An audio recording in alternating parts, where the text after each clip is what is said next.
Hi everyone, my name is Alan Lepofsky. I'm from Constellation Research, where I focus on the topic of the future of work. Thank you to everyone who's joining us here today live, and thank you to all of you that are joining us online. If you are online, please follow along with the hashtag AdobeTT. I'm honored and really excited to be here as the moderator of this think tank today. We're going to be talking about several aspects of the future of work. We're going to be talking about who is an employee, who is an employer, where do you work, how do you work, what tools do you use, where and when do you work, all sorts of really exciting topics around that. We're going to dive into things like artificial intelligence, virtual reality, wearable computing, autonomous cars, HR trends of the future, all different things that combine to build up what the future of work is. I'd like to start by introducing my fellow think tank participants. Directly to my right, we have Mayor Sam Liccardo. Thank you very much for taking time today to come and visit with us. I know you have a very busy schedule, so we can't wait to hear what you bring to things today. To the right here, we have Dr. Frankie James. I'll be referring to you as Frankie, I guess, for the rest of the talk today. Managing Director at General Motors Advanced Technology Division. So, I bet everybody's kind of wondering, do we actually have a teleporter in back that we brought you here with or something? But I'm not allowed to show that, so we don't get to get that futuristic quite yet. Okay. Finally, to my right, to your left, we have Jeff Vahunko, the head of Adobe's Global Talent, Technology, and Insights. I put emphasis on that because it's an interesting new title that we're going to get around to talking about. It's not just the simple head of HR. So I think it's really interesting. I want to thank you personally for Adobe having us here today in conjunction with NewCo and the Bay Area Festival. We really appreciate this great facility, and it's going to be a lot of fun. Over to my left, we have Kate Kendall, sorry. I knew I was going to say that because I have a friend, Kate Kennedy, so I said I was going to say that. Founder and CEO of CloudPeeps. Really interesting world around the freelancer community. And what is the future of an employee who works with themselves, works with small groups, puts themselves out there for different companies. You're one of my fellow alumni from last year's think tank, so it's great to be back here with you. It was nice to be comfortable with a friendly face, which was great. And then finally, to my left, we have author and futurist Brian David Johnson. Brian, or BDJ, I'm probably going to go back and forth between a bunch of them, but one of the best names here today. Current role is working as a futurist with Arizona State University's Center for Science and Imagination. I bring that up because we hear about centers of innovation all the time, but center of imagination. I think that's kind of awesome. It spurs thoughts of Disney or something, but it'll be really interesting to hear what we're doing in there. So, a big round of thanks to everyone here who's going to be joining in. Before I ask the first question, I'm going to put you all on the spot. I want everyone to give me a one-word answer to what does work mean to you, not in the future, but today. What word do you think of when you think of work? I think of two: making a difference. Making a difference. Making a difference. That's actually three. Okay. For me, it's freedom. Freedom. Wonderful. There. Driven. Driven. Innovation. Right. Community. Community. Those are great aspects that we're going to bring together all across today, and I want you to remember those. We'll kind of come back to this sort of topic at the end. So the way I want to break a lot of questions today into is that the who, the what, where, when, why, and how that I mentioned. And we're going to start with the who, the human element of that. So who is an employee, and who are the employers that are doing this? Now, Mr. Mayor, you're obviously very well thought of for helping extend the tech corridor from San Francisco, past Palo Alto, down to here in San Jose. Do you want to talk to us a little bit about, why did you do that? How did you do it? What's your vision for the city? Well, actually, I can't claim credit. Actually, tech started in Silicon Valley, here in the Valley, before it went north, and we're thrilled to have great employers like Adobe here in the heart of San Jose. But we've really been focused in the last couple of years of seeing how we can transform our city into a platform for innovative technologies, whether they're from great companies like Adobe or, for example, Facebook in a few months will be launching their Telegraph gigabit speed Wi-Fi service for all the Adobe employees here in our downtown, to seeing how we can open up the city for non-professional, non-corporate innovators. For example, we just announced the winners, or at least the finalists of our Unleash Your Geek competition. This is an effort we have where we identify some vexing urban challenge that we have. In this case, it's all that graffiti over freeway overpasses that Caltrans can't quite seem to get off on for us. And we asked people to create a solution. And in this case, we've got a couple drones and a couple robots that are going to be out there painting, and we're going to figure out which one does the best job. The idea is to see how we can really create a laboratory here in our city, or maybe for less elegantly, you might say a guinea pig, for those who want to innovate and try it out in a city. Yeah, so drones aren't just for delivering pizza, they're actually going to be covering up graffiti and things? We hope so. That'll be a really Hopefully they interesting won't use. be painting cars too. Well, maybe they painted some of these beautiful murals, those of you that can see behind us. Now, Jeff, here we are, we're sitting in an Adobe facility. You are, as I said, the head of global talent, technology and insights to 16, 17,000 employees around the world. Do you want to tell us a little bit about what does that mean for hiring? So if people want to get hired in this world, what does the HR director do in this new world? What does your title mean to us? What is, so my title, okay, so what is that? There's a lot of syllables in there. So I'd say, in a very traditional sense, talent is oftentimes referred to as two different things. Very rarely is it together in technology, but we mash them up, and that is acquisitions, so think of it in terms of recruiting and development. So whether you're a summer intern or senior leader, that whole ecosystem. So as far as technology and insights, that's a new remit, quite frankly. And I'll tell you, I came home recently and I told my wife, I was like, hey, I've got this new thing that I'm doing. And she said, well, what is it? I said, it's global talent, technology, and insight. She's like, oh, so you're the VP of miscellaneous and other. I'm like, no. And the narrative is really this, is like, so, we acquire talent, we develop talent, but the reality is, it turns out that we are sitting on these amazing data sets that are independent, data sets within the firewall, whether it's, our new employee survey, our quarterly pulse survey that's gauging engagement. We also have an exit survey. Some people leave, right? So all these incredible analytics such as that. We also have all these data sets outside of the firewall as well. So whether it's what people are saying on Glassdoor or click traffic, et cetera. We have learning traffic. So when people are clicking on our learning platforms, what are they clicking on? What does that tell us? So what we're thinking about is how do we mash this all up, and what narrative does it tell us, and how does it help us think about our future? How do we accelerate performance, hence technology and insight? So it's a new journey, and we've done it to a certain degree, and I would say analytics in its historic sense has been a look back. The question is, how do we take this very rich descriptive data and build some predictability into it and ultimately be able to make recommendations with it? So it sounds like we're just at the start of sort of the next generation of using data to help do the insights that you're talking about, and it's just going to take off from here. We're going to not just have hiring analytics, we're going to have biological analytics and location analytics and demographic. You're going to have a lot of info at your disposal. Yeah, there's no shortage of data. We'll have to decide what our big bets are, though. Well, interestingly enough, Kate, you're sort of on the opposite side of that spectrum. Instead of managing 16,000 employees inside one organization, you do this wonderful job of helping freelancers connect with where they should work and who they should work with. For people that aren't familiar with what even that term means and what that world is, tell us a little bit about how that differs from the enterprise space. Yeah, sure. So I think people are quite familiar with the term freelancer in that person is an independent professional. And we tend to actually use the word indie professional now, or people used to use the word consultant. So there's many terms that people have been using around this freelance economy. Employee, maybe. I'll coin a term.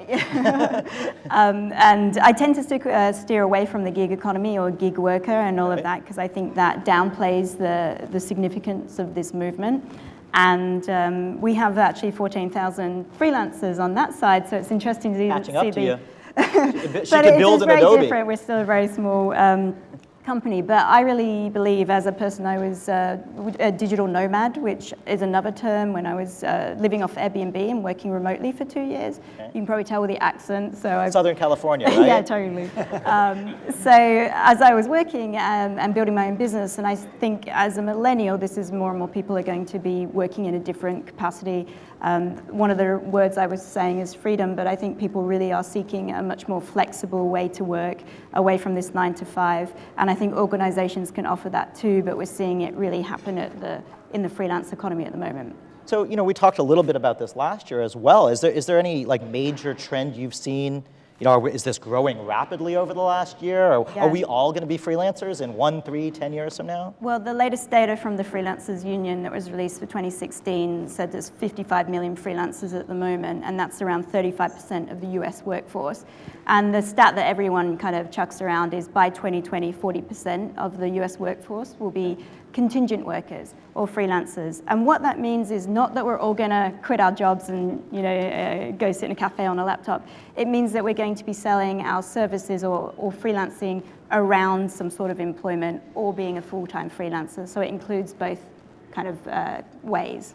Okay, so we have full-time employees, we have government involvement in building the sector, we have freelancers. When I say who, do I only mean human? Brian, we're hearing tons of talk about robotics and AI. Are workers only going to be humans in the future? Definitely not. I mean, as you look out into the future, especially 5 or 10 years, we already have robots, we already have AI, and we're only going to have more. The joke is, people ask me, will the robots and will technology come and steal all of our jobs? And the answer, quite frankly, is yes. Yes, they will. And we want them to. I hope the robot version of me is taller. And here's the thing, is you get to choose. This is the question that I ask people. We know this is going to happen, but I think what we think about work, how we think about work, how we think about the jobs of the future, much like when you talk about how we think about employment, all of this is changing. A lot of it's being driven by technology, but a lot of it's being driven by economics, by infrastructure. So we're at this really interesting moment where change is just beginning. So as you start to look out, who is an employee, how you're employed, where you're employed is going to kind of radically change, and even how we think about work itself and how we value that work is going to change. Well, I think this is going to be a huge topic of what we're discussing today is across the board is artificial intelligence and job augmentation instead of replacement. So we're going to come back to a whole bunch of topics of that, but it sort of segues over, Frankie, to your world at General Motors. We're hearing about computers not just taking over jobs, but taking over parts of our leisure time, that getting in the car and driving aspect, or not just individual cars, but transportation in general. Talk to us a little bit about, what are you working on today? What can you share with us? Well, so there's a lot of stuff going on at GM with my team down in Palo Alto. What we look at in general is we're looking at new technology. We're here to talk with startups and the new technology that's coming out of Silicon Valley and talk about how that can impact what's going on at GM in general. And we look at technology trends. There are some big trends right now in automotive that a lot of people know about. Everyone's moving into autonomous driving. Everyone's talking about connected vehicles and staying connected while you're in your vehicle. Everyone's talking about shared vehicles and new mobility experiences around using a shared ride as opposed to driving yourself all the time. So those are some of the big themes, and of course electrification. Well, it's interesting you mentioned not just an autonomous vehicle. I have to put $1 in the swear jar if I get that wrong. But them combining in fleets and things. I think a lot of people think about the term drones and they thought single drone. And then just this past weekend at the Super Bowl, the halftime show, we learned what fleets of drones were capable of doing. I think that's going to be very interesting for the future of transportation as well. It's not just about me getting in my car, but what do these things do when they combine up on the highways? And as an employee, do I work during that time? Can I have a meeting with the car next to me? Can we, instead of the future of Adobe Connect, could it be Adobe Connect cars? So lots of really interesting things there that we'll go back and forth about. But that kind of brings me to, I'm talking about freedom of choice. How do I want to work? Where do I want to work? In our consumer lives, we've all become very empowered in our purchasing decisions. You walk into a store, you have your mobile phone, you know the price, the reviews, the quality, the quantity, you know everything about a purchase that you're going to make. And the cliche is that the buyer now has power, not the seller. I'm interested if we're starting to see that happen in the work world as well. Do employees have more power than their employers? Anyone want to kind of take your thoughts about that world? Jeff, should we maybe start with you? So, in a very traditional sense, the way markets were defined is either candidate-driven or company-driven. We're heavily weighted on, is it a bull market or a bear market, right? So if it's a bull market, the candidate was in the driver's seat, no pun intended. Mm-hmm. And if it was a bearish market, the company was in the driver's seat. I think today it's evolved and changed quite a bit. My view is that there is no shortage of information right now. You can make very informed decisions without talking to anyone. So, if I could just pull at here, when was the last time one of you used, like whether it's a TripAdvisor, Yelp, or, have you guys used that recently? Okay. So it's not too dissimilar, I think, in terms of, what you can find out about an employer by their Twitter feed, or what people are posting on Instagram, or what the people look like on LinkedIn, their profiles. I can get a very rich acid test or make an assumption or a hypothesis of what people are like. There's ratings everywhere. By the way, the converse is also true. It's like employers have a window into candidates as well. So we don't, I don't have to meet anyone per se, even though I'd like to, but I can make an assumption of their value system based on kind of what they're tweeting about. And heaven forbid you haven't adjusted your privacy setting on Facebook. I might look at your prom photos. No, I don't do that. But I think it's this. In order for, if the question was how do you get the upper hand, I have a different answer. And that if the candidate, if you're a candidate and you want the upper hand, you need what I refer to as two different things: credibility and deployability. Credibility is you have a superpower in a specific area. Not only like, superpower in the corporate sense, not ability to fly or be invisible, but do you have a superpower in your functional area, engineering, marketing, finance, whatever it may be. But whatever that craft is, you are really, really, really good, like really good. But there's a flip side to that, is because that craft in itself evolves. So credibility is your superpower. Deployability is, we might need you here, which means you need to drop your weapon and we need you to move you here. So I think the candidate, in order for them to have the upper hand, is you have to have a craft and then be willing to be called on for anything at any time. In order for the employer to have an upper hand, I think it's changed. I think historically, in order for you to have the upper hand as a company, is I have a market share, I'm a juggernaut, I'm for profit, I'm just like making money. I think candidates look at that very differently. And while that's great, I did probably 12 customer visits this year. Why am I? Like, I'm not in sales, I'm not in product. Why are they meeting with someone within the employee experience umbrella? And I realized why after about 5 or 6 sessions. And I think this is how companies get the upper hand. We need to position ourselves, companies, as having more to offer. And that is, how are you a corporate leader? How are you a product leader? How are you a leader in the talent space or employer leadership and social leadership? So I think it's a more of a holistic approach. Well, Mayor Liccardo, it's not just about getting the companies down here. You want to drive people to move here, to work at these companies. What are your thoughts around this, employee versus employer? Is it all about employers giving employees benefits, or is it about employees moving here and then having a choice, a buffet, where, what should I do? I have value, who wants to come get me? How do you see that? What we're learning certainly about millennials in particular is that they're choosing where they want to live before they choose who they want to work for. And where people in their 20s and 30s who are creative, who are innovative, where they want to live is somewhere that is vibrant, that is urban, that has a lot of aesthetic and artistic offerings, obviously a great social atmosphere. And that is driving location decisions of employers. It used to be in the old days, in the 50s, when you got a job at IBM, you worked in upstate New York, no matter how cold it was. And no knock at anybody from upstate New York. But the reality today is you've got companies that are fighting each other over space that's $10 a square foot. And it's become utterly unrealistic because nobody can afford to live anywhere near the job site anymore, at least here in Silicon Valley. So it is driving an odd dynamic, to be sure. And increasingly, despite the fact that we believe everybody is increasingly working in the virtual space and from home and so forth, location matters more than we ever thought it would. Well, it's probably a good thing for GM, right? Where that probably ties into you have to get people from A to B. What are your thoughts on where people work and that aspect? Well, certainly you're right. People want to make sure that the location is where they want it to be. And yeah, nobody can afford to live exactly where their job is, particularly around here. I think when you start to look at things like autonomous driving and you start to have options like shared rides, you have the ability to take the time that you would have spent driving and spent, complaining about your commute to doing something else. Whether that means that you're going to spend that time doing work or whether that means you're going to spend that time doing stuff for your personal life, you can kind of get that time back. I think we're starting to see, because people are using shared rides and services like this, we're starting to see what people are doing with that time. I don't think we have a good sense yet of what everyone's going to do.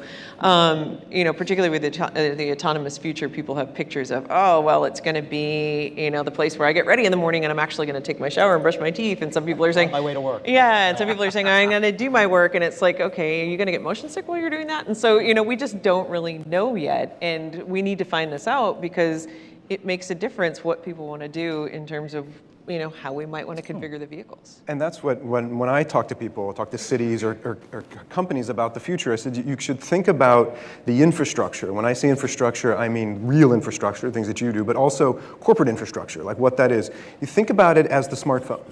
Right? If you open up a smartphone, right, and I, being an engineer, it's got circuits and it's got boards, it's got all the things that enable it. It's what is in a city and it's what's in sort of companies, and you have to make that decision. But that's not sexy at all. What we have to remember is when you close that smartphone, it's about the apps. It's all about the experiences that you're enabling, and I think what's important when it comes to companies and cities of the future, everybody's smartphone is different. Everybody's is different. That's the wonderful thing, and what technology allows us to do is to actually say, no, I want to be like this on this day, a month later, I want to be like that. And all of our smartphones have different experiences, but it's up to companies and cities to build that infrastructure so that it can be personalized. I've always heard it's like fingerprints. You get every one of us up here, I guarantee, doesn't have the same apps on the same place, on the same screens. It's interesting. Now, Jeff mentioned, in this battle between employer and employer, looking at things like social media and things. I've read a lot of your work on privacy and digital identity.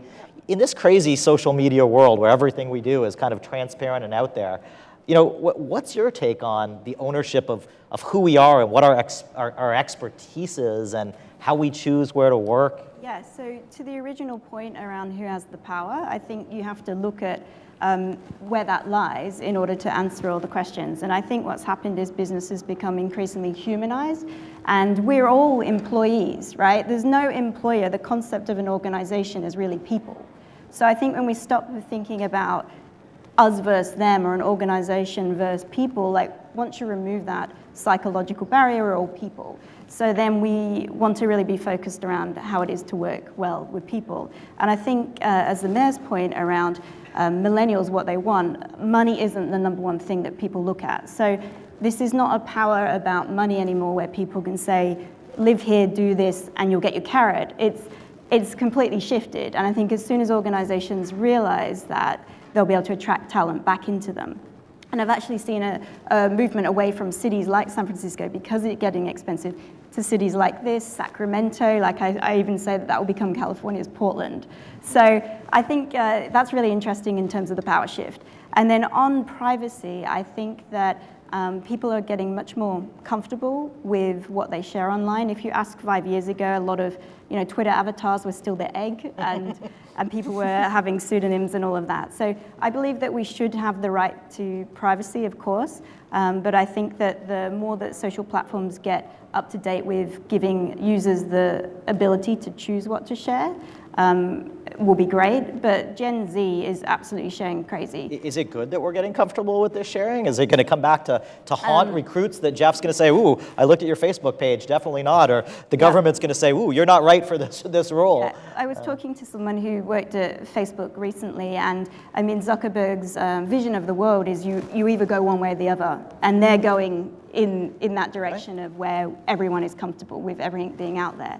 And I was mentoring a startup recently where they were going to monitor us as we're walking everywhere. And so this is the next level of being tracked, facial recognition. So unfortunately, I think it's happening, and the only way that you'll be able to truly switch off is if you put your phone in a Faraday bag, put it in a freezer, and go live in the middle of the outback back in Australia. So we all have to put on tinfoil hats again. So the future of work, folks, is backwards. It's wearing tinfoil hats now.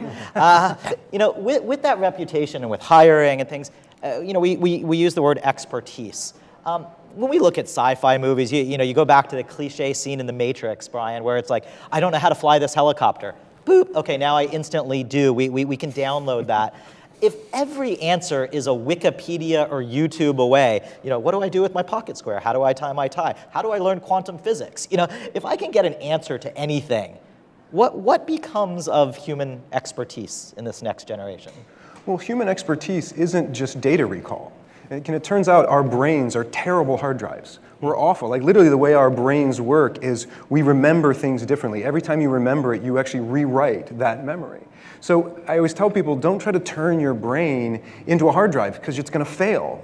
Why don't you actually just have a real hard drive? They're actually really good at it. That's why they're called hard drives. Got all my notes right here.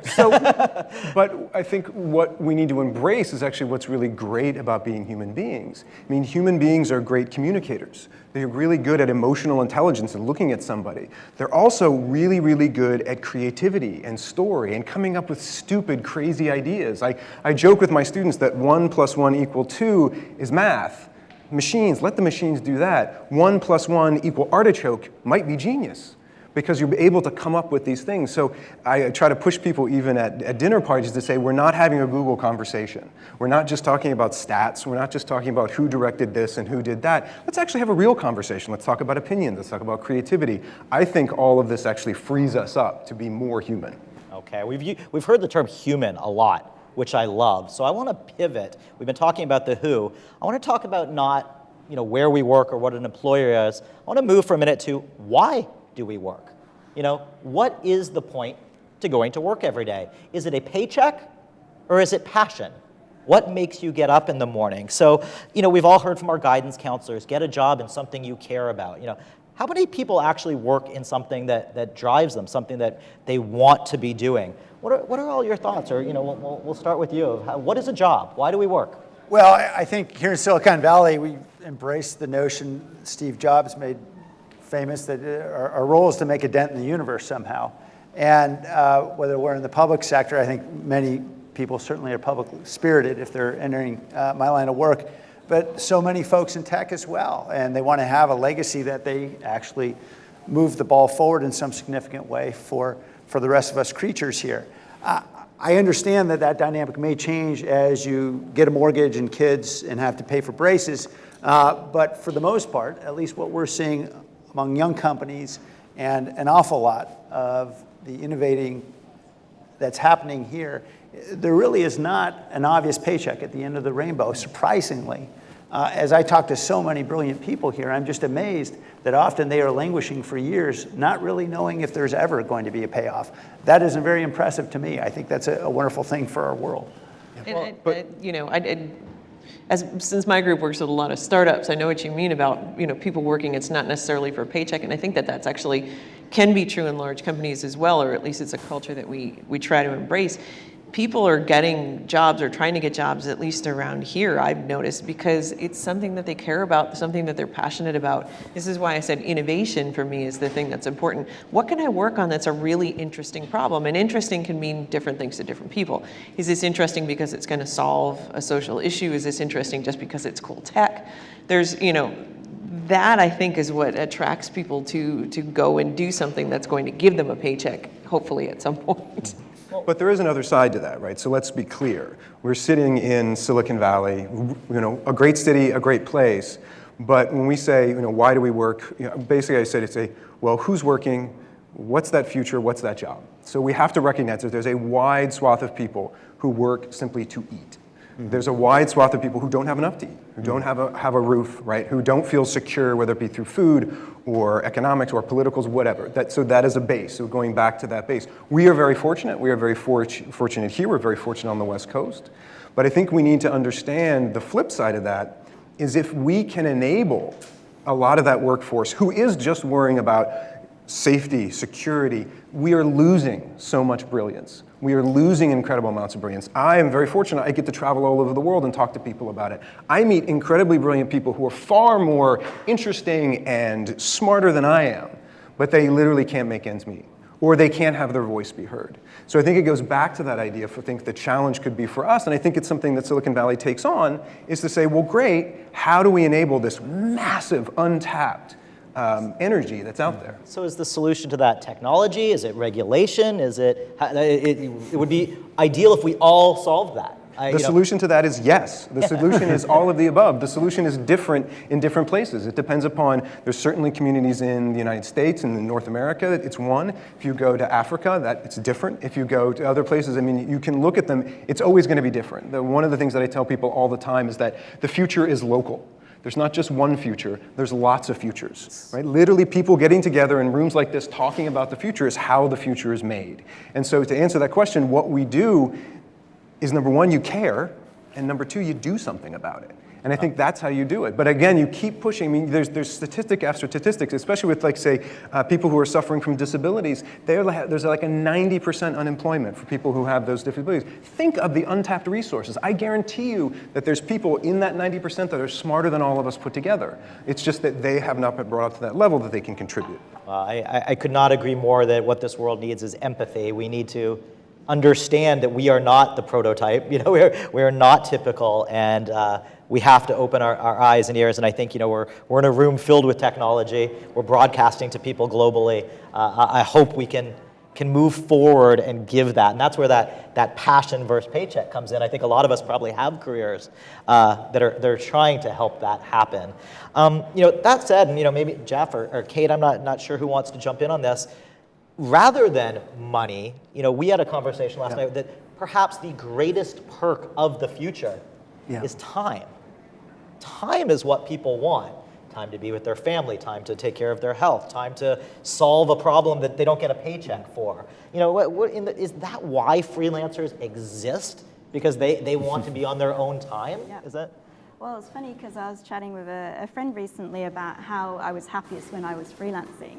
But it was because I had this time to, you know, almost dive in spiritually, read more, learn more, see more people, and now as a busy CEO, you know, I have no time. So at least I get to empower other people. Thank you for helping everyone else. Yes, you're doing good for the world. There you go. But it was an interesting reflection that the reason I was attracted to freelancing wasn't necessarily because it might have been a 1099 or the way that the relationship was set up. It was because I could actually have that more capacity to think in a different way. And I think that if more companies could enable that for other people, or even the 4-day week, you know, you see in France, I mean, you can't even email now without a certain, I don't know how they do really anything, but that kind of thing is really, you know, interesting to see, giving people back time, and I'm sure, Jeff, you would have a lot more to add. I do, you know, so we were talking about this last night, and actually when you asked the question around that one word, I said community. I was vacillating between community and the word time. Oh, okay. And time being is the where you spend. Ryan got 3 words, so we'll give you those. You can have 2. I'll give you one of mine. All right, great. Okay, good. Thank you. Very generous. So, and I thought of time just because it's where you spend the most time, number one, and it's also what you want the most, right? I spend the most time here, and I would like more of it. So the way it manifests itself, you know, we do a lot of team and manager effectiveness types of events, and I was hosting one. It was like an energizer, an icebreaker. And I was asking these questions, and one question I asked is, imagine, fantasy world, you could have 1 hour of extra time, what would you do with it? And just the energy-o-meter or the loud-o-meter just went way up. But I think that sent a very strong anecdotal message, right? And I think, you know, just like with every movement, there's an anti-movement. I think about digitization, like I am so connected, right? Is that a good thing? Does that mean I'm more productive or not? And what I'm realizing in this world, what's the balance of being hyper-connected, at the same time knowing that I want more time. Everyone's asking for more time. Whether they're saying it blatantly, they're saying it very indirectly. Spending too much time on my commute. I'm in too many meetings, whatever it may be, but like time is so sacred that if we can crack the code as far as giving people a little more time, I think it'd be well, I'm great. going to get you some data on that. I'm going to break through the physical world here for a minute to the virtual world. If you're watching, again, on the Adobe TT hashtag, would you rather get $100 more a week or an hour off more a week? Is that a fair question? See, is that about equivalent? An hour off or $100 off? Oh, I think people want more than an hour now that I don't know. Yeah. Well, let's see. If you could get an extra hour free or $100 more from your employer, send us a tweet and we'll Or how find about a free meal or an extra hour free? Tweet us what you'd like, whatever it would happen to be. It's an interesting question as to whether or not, as we think about the freelancing that's happening, all the entrepreneurship and so forth, whether that is really liberating or not. I think certainly for many it is, but you know, we've got WeWork here downtown as well as Next Space and lots of freelancing types of incubators and workspaces.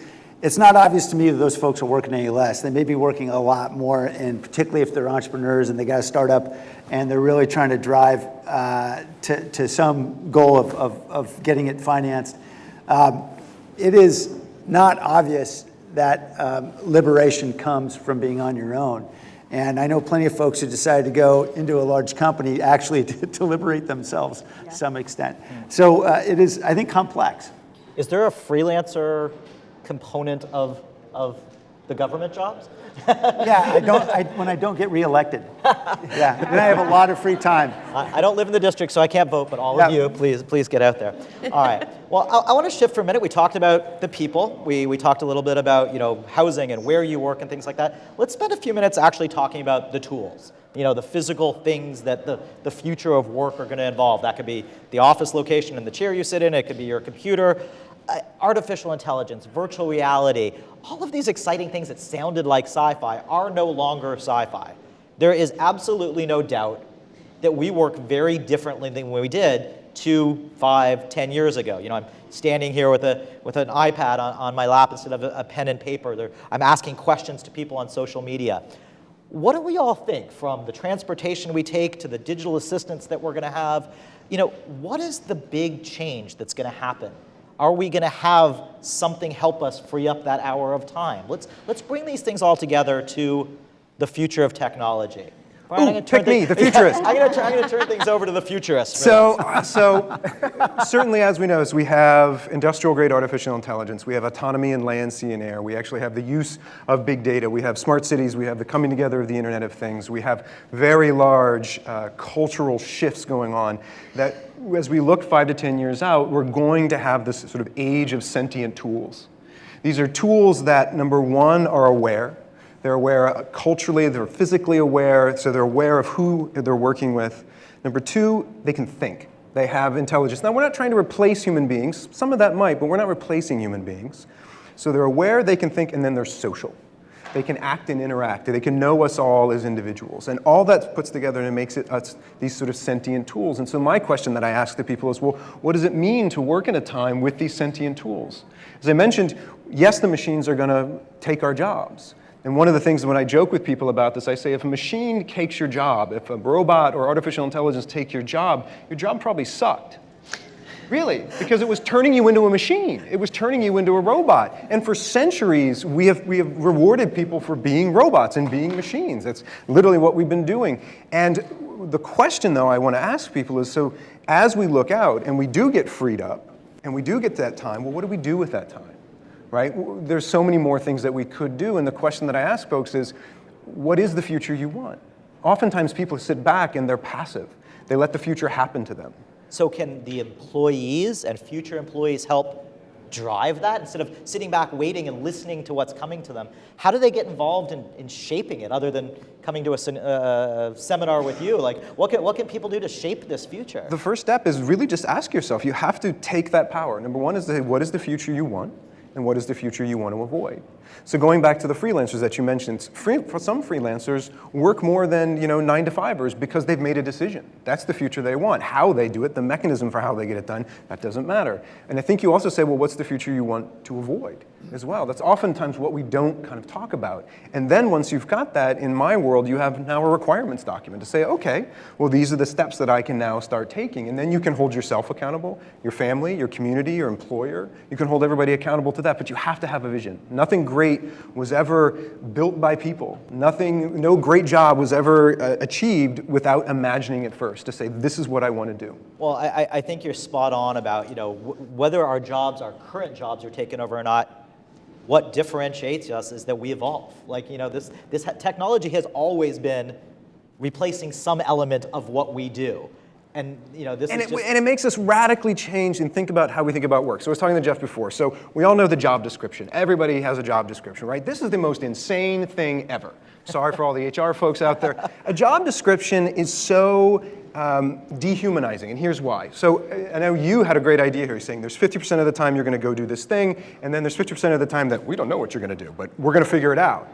By basically coming in and saying, this is what you're going to do 100% of your time with this job description, it is literally making you less of a human being. Human beings are awesome because we can adapt. As a species, we're awesome. We rock it. We like beat the saber-toothed tiger. Like, right? Like the saber-toothed tiger was stronger, was faster, was bigger, yet we won. Why? Because we could adapt. And so if you actually are putting yourself in that box, you're actually dehumanizing yourself. You're actually taking away the one thing that made us awesome as a species of being able to adapt. So I think that's part of it, is to actually say how we think about work, not only from an employer standpoint, but from an employee standpoint, how we hold ourselves accountable for embracing that adaptation. Interesting. And another thing you mentioned is that this future of AI and digital assistants has to be personal. Right now, we're all complaining about we work too many hours. Well, Siri and Google Now and Cortana and these others in Watson, they must be exhausted because there's only one of them for all of us. But they all have to start to become more personalized. And as something becomes personalized, there's only one way that can happen. It has to know more about you. So either Sam or Kate, from a personalization and security and privacy point of view, what is the future like if our machines know our habits, our heart rate, our location? What are your thoughts around privacy, and what are your thoughts on what should be controlled and shouldn't be controlled? Well, certainly from the governmental perspective, as we're trying to move further into the smart city world, we know IoT is going to be critical for us, and getting sensors out there on every light pole help us understand how we can better manage traffic or improve safety, whatever it might be. All that data is going to be held probably by a public entity, probably also by a private company as well. Of course, Facebook and Google already know more about us than IRS ever will, but it's going to really set up some very challenging conversations that we're going to have publicly about what exactly we do with all this stuff we know about you. And as much as we tell everybody we're going to scrub it, and we promise we will, and we're not going to look for any personal identifiers, there will be that risk of abuse. And to what extent is the public realm going to be abused by those with private interests? That's a battle we're going to be fighting for many years. Okay, we're new to that. And Kate, you're digital privacy expert. Next year, instead of you and I emailing each other, is it going to be like my Watson and your Cortana or Alexa are going to be talking to each other and cut us out of the equation? What's going to happen? Well, what I find interesting about the role of humans in the future is that we might even have robot rights activists, right? Because it's like, at what point do robots become so sentient? And I believe in animal rights, all of this. It's like, I think that we will be, maybe we'll have position descriptions for the robots, and we'll have a whole separate kind of thing there. So I do think it is quite interesting, though, because we are trying to humanize robots. A lot of the kind of AI assistants, they are all called female names, by the way. It's always like Amy and Betty. It's a bit Mad Men. Yeah, I like it. So, but I think privacy, it's no different from a human virtual assistant or an assistant that works with a CEO who knows exactly what's going on their credit card or what they're doing. It's just a new way to kind of think about it if a robot's doing it. Well, Frankie, we were talking at lunch about, or someone was saying that utilization of cars today is 2%. I think you were saying it's always sitting in your driveway or your parking lot. As we move to autonomous, the nirvana was to get to 40%. Is that what you said? 70. Ultimately, we get to 70%. So are our cars going to get tired and complain and have robot rules? Let's tie these worlds together, AI and autonomous. What's the future of getting us back and forth to work? I think the machines are not necessarily going to get tired. That's why they're machines. But You're going to unionize first. Yeah. Okay. My tires need changing. Yeah, I think one of the things to think about, first of all, if you've got, vehicle utilization that goes from something like, 2%, 6%, whatever it is, my former boss always used to say that cars are like cats. They're asleep 90% of the time. If they go from that kind of utilization to more like 40 or 70%, obviously, parts are going to wear out faster. Things are going to, so we've got to make different decisions within the industry about how we build the cars and how long they're really going to last in terms of road usage time. We can also look at the fact that, right now I think most people kind of commute around the same times, and that's why we have such bad congestion, and then some people try to avoid that and go at other times. When you get into a situation where everyone's taking an autonomous ride or somebody else is driving them and they can use that time, are they going to say, I don't care that the commute takes 2 hours because I'm okay, it's still my time? Yeah. It's hard to say right now. whether everyone's going to continue to commute at the same time. And if they're commuting at the same time, are they actually sharing vehicles so that there's actually fewer vehicles on the road? I don't think we actually know what the patterns are going to be yet, and that's something that we have to try to figure out. Well, it's interesting to sort of wrap up the AI topic, and then we'll spend about 5 minutes on the next one. When I kind of look at it, and to Brian's point, I'm not worried about replacing people. I think these tools are going to help augment and enhance our capabilities to do things. We're sitting here in an Adobe facility, and I think of how Adobe Document Cloud and Adobe Creative Cloud can sort of enhance the way we create things, whether it's documents and sharing, or whether it's art or videos. And that kind of segues me into something I want to talk about the future of work, is this thought of creativity. I go from conference to conference to conference, and you talk to employees, and whether it's my email or my calendar or my chat client, passion and creativity is not something often thought of by a knowledge worker. Photographers and artists and some of the people that are fortunate enough to work in creative environments do get that every day. How can some of these future tools, or automation, or virtual reality, or whatever, or free time freed up while we're in transit, how can we make humans, we use the word humans a lot, more creative? Do people is that going to be the future? Are we not going to become robots? And if your job sucks because a computer can replace you, then how do I make my job more fun and creative? Yeah. So can I just touch on that briefly? And I think the world needs more artists and people that want to do creative expression. Define artists. I love that said. The world needs more artists. Someone who colors within the lines. So. But I think, I think choose your own adventure. I think as far as artists, whether it's music or coloring or any form of art, quite frankly, but I think it's really tied to that word imagine, right?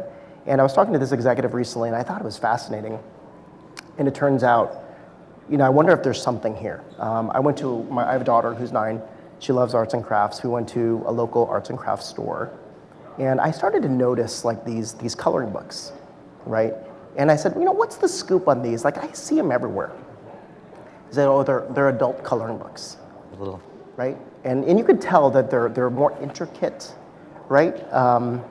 And I said, well, what's the deal? He's like, I don't know. It's like amazing though. You've all these people. I said, are they children? He's like, no, of all ages. You'd be surprised. Yeah. And people are coming in, buying these adult coloring books, and then coming back when the new one comes in, and they're coloring. And it's some form of an outlet. And I said it's a segue or kind of a gateway into like bringing out the artist in you. So I don't know if I have any more to comment, but I'm like, I just think that's fascinating. I think people are looking for an outlet. I think people spending so much time producing and less time imagining, and those worlds could come together. On the coloring books, though, I think it's mostly to do with technology, and it's a therapy outlet. So I don't think it's necessarily, they're getting their kind of 4-year-old play on, but I think it's a lot of people who are just stressed, buying it and giving it as gifts to like people to kind of have a, We gave a lot of those over the holidays. There was a stack of them from Costco, so those are great. Switching off or for creativity, or both?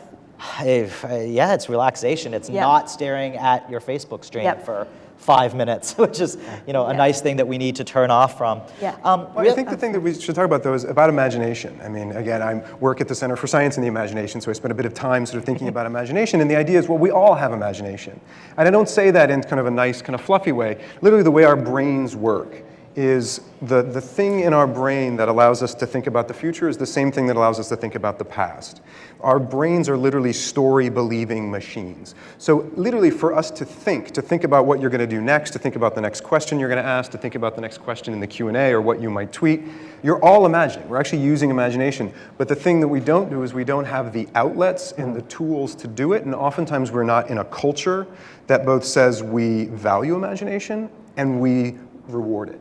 So back to your point with the knowledge worker, if we're surrounded by, oftentimes with designers, you value creativity and you reward it. What could be by saying, hey, you took that picture's awesome, good job. But imagine a knowledge worker, a CPA, someone who's sort of doing work like this, you're valuing those things as well. Because imagination and that type of thinking actually makes us better engineers, makes us better the way it makes our brain work. So I argue with folks, and especially with my students, especially my engineering students, they say, how can I be a better engineer? I say, go take creative dance. because it allows you to think in different ways. And so I think we just need more of it. That's like Paul Graham's hackers and painters. Right. Yeah. Sports, art, painting. I think with all this infusion of technology, we need more artists. I love that. I was going to ask Brian to show us her best dance move. Yeah. I went the painting route, not the dance route. Well, we have just a few minutes left before we turn things over to Q&A. So as Brian says, start using your imagination and magic and creativity and think of those questions. What I'd like to do with each of you towards the end, take 30 seconds, a little bit more. I want an action item out of this. We've had an incredible conversation. I hope you've enjoyed it for about an hour now.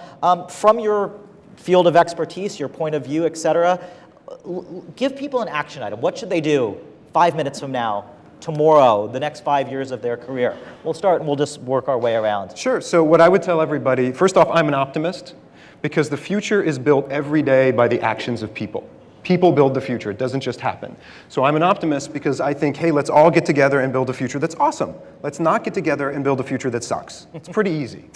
So with that in mind, you have to imagine it. And so I would say the moment you finish with this, basically answer these two questions. What's the future you want, and what's the future you want to avoid? Think about it, tell yourself that story, make it as alive as possible. Make sure you can smell it and taste it and hear it, and then go talk to somebody about it.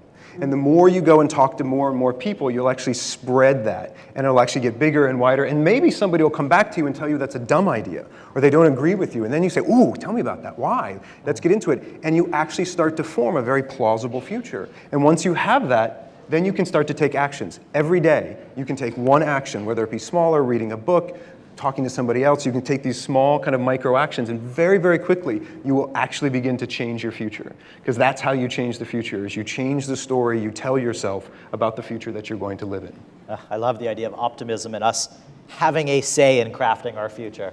Hey. Well, I connect a lot of people with jobs, but I think I'm almost known as a person who helps people quit jobs.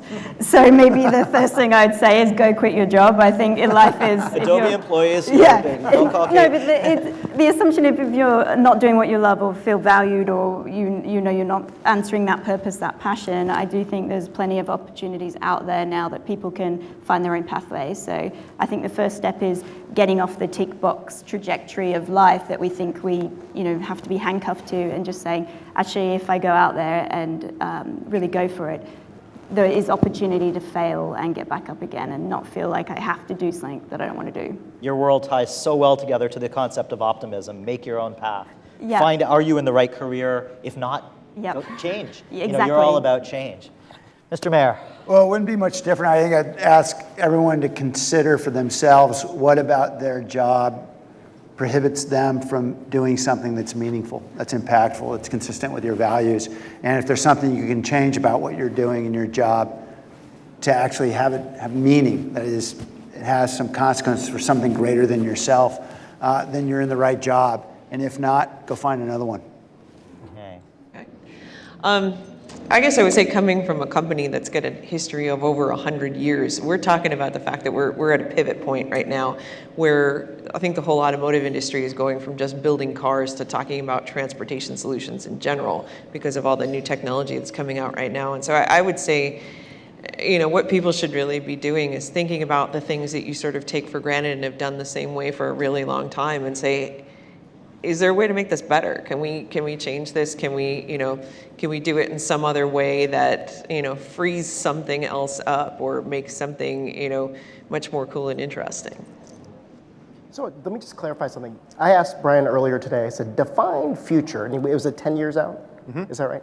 So interesting enough, I do this action. So here's my recommendation. Do your 2027 resume and work backwards. So create your career experience and work backwards. I love that. Okay, well, I have 1 minute left before I get yelled at and give the hook. We're going to work our way backwards. At the start, we asked for one word about the current form of work. One word for the future of work. Experience. Flexibility. Diverse. I think peace. Action. Action. Okay. Well, I think we're going to be doing the Q&A now. Is that correct? Okay. So, Corey, how are... Are we turning things over to the audience now, or people online? My panelists, thank you. Think tank participants, I should say. Thank you very much. We're going to now hear from the audience.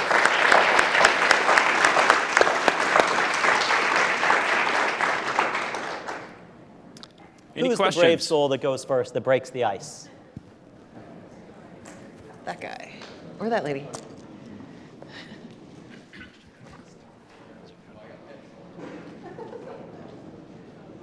So my question is kind of geared more towards Jeff and Brian. Design thinking is the hot trending term right now.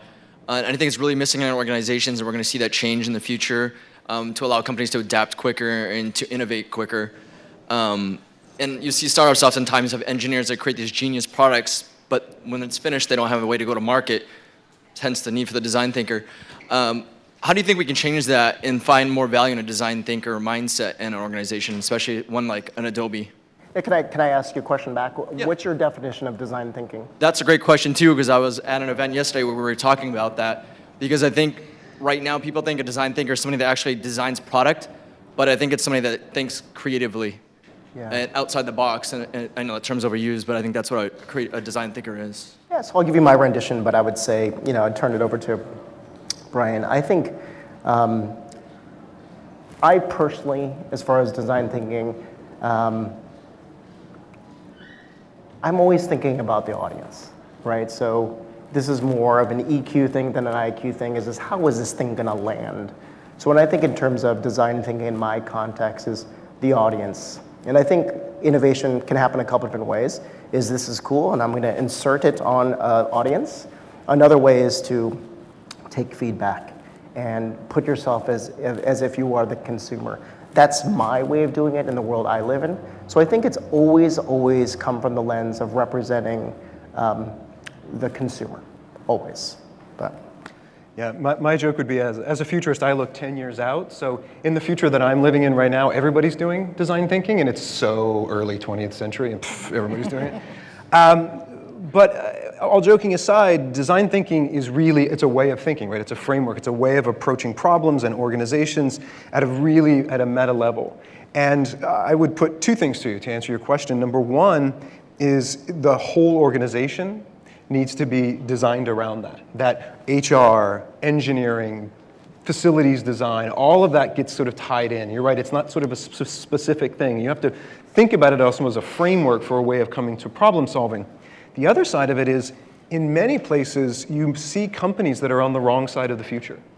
If you have companies that aren't thinking about the future, enabling their employees and moving that way, they're not on the right side of the future. They will literally go away. We see it happen all the time. And what will happen is you see some companies begin to make that change. I would actually argue that GM is starting to make that change. But then if you're not getting that, leave. Like go and make your own. Would you say even having a design thinker shows that they're not design thinking because it's not integrated within the organization, right? Correct. It should be like agile methodology. Every single engineer understands it. Every designer should get design thinking. It shouldn't be a token little, let me bring my post-it notes and we'll have a session. It should be embedded. Right, it is sort of silly. On your resume, it doesn't say can use telephone. Yeah. So it's kind of the same thing. It's just like, oh, great. So, but we do put design thinking. So at some point, it does become a tool that everybody should have. Yeah. Next question. Hi, thanks very much. I'm Bruce Hecht. I'm really excited that you've taken the time and everyone that's here today for this panel. And I'm interested in one of the things, Brian, that you said at the beginning that was about making a difference as the focus of the future, and also when you added the word about action. And I was thinking also this morning there was a NewCo event on the 21st century skills for education. And what I'm curious to know what your thoughts might be is how does the future of work relate to what people are learning today, particularly young people? And given that the preparation that we're doing now, the intention is to then be prepared for what will happen in the future, but it's a future that's emerging. And what are your thoughts about the connection between work and learning at all ages? Well, I can give you something really, really quick, and then I'll pass it out to the other folks as well. So what I teach my students, and I spend a lot of time actually working with schools, everybody K through 12 all the way up, because again, that's where the future is actually made, actually that they're future factories. I tell people that if your goal should be to take all of this technology, take all of your training, and actually make things that make people's lives better, right? Makes them healthier, happier, more productive, feel safer, makes them laugh, makes them more entertained. Because if we can make people's lives better, number one, you can make good business. Like NBA 101, if you can solve a problem for somebody and do it equitably, you can do a business. But if you're setting that bar that high about making a difference, if you're making people's lives measurably better, you actually are moving things forward. It's kind of what you said about making a dent in the universe, that you can actually do really great business by doing good. And at the same time, when I talk to folks in school, I tell all the students that that should be your goal. And then the next step is to make sure that you can adapt. Going back to my saber-toothed tiger joke, it really is all about adaptation. And again, valuing it, saying we value that, and then rewarding it all throughout education. Well, it's interesting. I'd actually like to answer that just a little bit. You know, the future of education, one of the things I'm seeing, it's cliche to say that we all have to learn programming. It's the definition of programming is what's changing. It's not that my 2-year-old needs to learn JavaScript or C++ or something. It's what she needs to learn is the pathways of thinking that lead to solving solutions. And I look at some of the Fisher-Price toys that are out there now, where they actually give you, it's a caterpillar you have to build, and one of the components goes in a straight line, and one makes a left, and one makes a right, and one goes backwards. And you have to put it together to get it to go around your furniture. And we're teaching problem solving at a much earlier age. Now, that's not a defined language, but it's, are the computers or are the robots going to steal all our jobs? What are we going to do in the future? Well, she is going to have a job that is going to involve some degree of process thinking. She's starting to learn to build robots at 2. It's amazing that I think, you look at Minecraft, that, every 6-year-old and up lives in these days. And, what did we learned typing in school, right? They don't teach typing anymore. Are my kids going to learn to drive? Probably not, who knows? So I definitely think personalized education is a big thing as well that we're going to see a major shift towards, where our robotic assistant that is your teacher will know what you need to learn. So I think personalized education is a big part. That's my point of view. If anybody else wants to add. I think, and this is just sort of a personal statement and not really a work thing, but I think we spend, if you look at what you do during the day and how much time we spend doing things that are small snippets of things, doing stuff on Facebook and answering an email and what have you, I think a lot of people, or particularly as they're getting younger, are losing the ability to think deeply. And I think we also need to get back within education to making sure that kids are learning to think deeply and spend the time focused on one thing and really getting into it and understanding it, and not just accepting a factoid that's presented through a source, but actually understanding the background and saying, I believe that, yes, in fact, that's true, and being able to have a reasoned argument. That's right. Big city mayors throughout the country are spending a lot of time thinking about disconnected youth and how it is people learn for jobs when they're not in school and they're not attached to a job or college in any way. And I think we're increasingly seeing a distributed form of education out there, how you can transform a city into a classroom essentially, so that you can learn the coding at the local library, you can get online, you can take a class here at a community college, or perhaps get in more informal ways. There's great organizations like LRNG that are really exploring this in a big way. And I think you're going to see increasing emphasis on how we can find less formal ways for folks to be able to build the job skills they need to be able to excel, because we simply can't get all of our kids into a 4-year university. The costs are enormous, and it's just very challenging. Somebody please tweet that for me. How do we turn our cities into a classroom? I love that, so put that out there. Next question. We have one more, I believe. Since we're talking around GM, I wanted to see what your thoughts were on the whole autonomous driving and how that not only changes how we work because we don't have to drive, but how the whole entire ecosystem is going to be impacted as far as the types of jobs that are going to be available. And we've had some really interesting conversations about how, there's concerns about organ donorship going down because there's less emergency room, accidents, and all kinds of huge extended impact to jobs and how it will affect us. And I'm just wondering, it'll take away a lot of the jobs that are the ones that are I have to work to make my money to feed my to feed my family.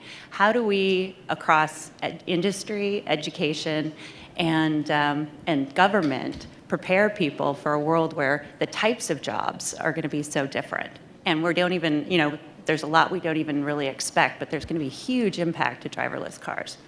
Yeah, we were actually having this conversation at lunch. Were you outside of our room at lunchtime? Very thing about that. You know, whether EMTs, whether we need fewer EMTs because there's fewer accidents and things. I don't think that we know all of the extent of you know, what's going to be impacted if we get to, you know, a full autonomous future. I think we've got a while to figure that out. I think we've got, you know, time when there's going to be, you know, autonomous vehicles sharing the road with human-operated vehicles. There's levels of autonomy to kind of, you know, discuss and get through. There's a whole lot of things that we need to get through before we're at the stage where it's full autonomous. And I think we can, you know, do what you're saying and decide which future we want. Do we want the optimistic future where we talk about the fact that we've cleared up congestion and we're making it, you know, we've got more green spaces in cities because we don't need parking lots, and we're using low emission vehicles so that we can make sure that we've got cleaner air and things like that? Or are we going to talk about the dystopian thing where it says, well, my car drives me to work and then it goes home to park because it's the only spot it can find. So actually my car's on the road twice as much. And you know, there's all sorts of things to think about, and we've got to decide what future we want and how to get there. Well, and I would go back to your question. So how you said, so, you know, how do we prepare? Knowing all these things, how do we prepare for the future? And to be a little bit funny, it's pretty easy. You prepare. Like, you now know. We've talked about it. I mean, obviously, you've read about this. The wonderful folks at Adobe have now talked about the future of the work. You now all know. Like, okay, now you have to do something about it. Jobs will be replaced. Cars will drive themselves. What do we do next? Now, what do we do now? And to your point, it needs to be this mix of local folks, of education, of industry, working with government. So I don't know what city you live in, but like one step would be have an opinion and call Sam. Or write him a letter, probably. But to get involved, actually, and because it's not just going to be this, again, one future to rule them all. That's sort of the tyranny of absolutes. It's not. It's going to be very local, sort of city by city, town by town, because those are made up by people, and people will decide it. One more question. This will be our final question, and it comes from online. The question is, what is the one thing you would recommend to employees to focus on in order to keep themselves marketable in the future? So, you know, if I could just riff on that, and you've said it in so many different ways. I mean, back to the whole hypothetical job description being 50% true and 50% is, I have no idea.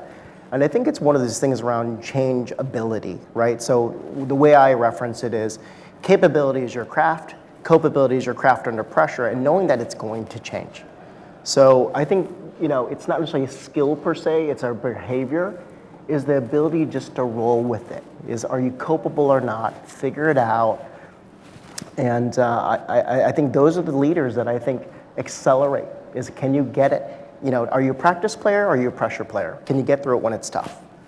Yeah, I think openness to new ideas. I think, you know, we spend a lot of time looking at new technologies, and my group in particular looks at new technologies that go against some of the strong thinking that's you know, gotten us this far as a company, and we're really trying to disrupt. And if you're not open to disruption, you're going to get run over by it. What you want to be is, you know, in front of the wave, you know, helping it go through as opposed to under it. So, well, I've often heard HR people talk about confidence is more important than actually a specific skill. Because if you believe in yourself, and you talk about, you know, the job role is only 50% defined and 50% flexible, if that is going to be shifting towards, you know, less definition and more flexible and openness and learning new things and monitoring, that's what people are looking for, this ability to be optimistic, to guide, and not to be as terrified about my existing skill is going away, but being optimistic that you bring value to whatever that new role is almost more important than, you know, a check. It used to be, oh, you had to have an MBA to get something. And then you started hearing, well, everybody's got an MBA, so what do you do to differentiate yourself? You convince that company of your value. So I've seen more, you know, in my field, I've seen more confidence than skill being a requirement. And that relates back to communication. So the question on how to market yourself is around, you actually have to communicate who you are, what you stand for, your values, and that's why a lot of people are getting hired based on their personal brand or their profile. I don't really like the word personal brand, but blogging, publishing, writing, starting a YouTube channel, all of those things actually mean that people know who you are enough to employ you. And I think we're going to see more and more of that. I mean, every Adobe exec probably has a Twitter account now, right? Even maybe assistant helping them keep it up for them. But in terms of marketing yourself externally, yeah, you've got to communicate who you are. And I think We're there's going to, in the future, actually employ more robots just to read all these blogs. Yeah. I don't know who reads them all. I would just say the two things. First, always be sharpening the saw. We need folks who can learn. And secondly, we know that smart people who are excelling in whatever field they're in can learn something new. So excel in what you're doing. It's hard to understand exactly where the hockey puck is going to go, but knowing that you can excel in what you're doing today is critical. And I'd say the number one job skill of the future, to sort of future-proof your career, the number one job skill is to be human. It's the thing that machines and automation can't do, and we need to value being human above all else. With that, I don't think we can top that. So thank you, everybody. Thank you for online and here today.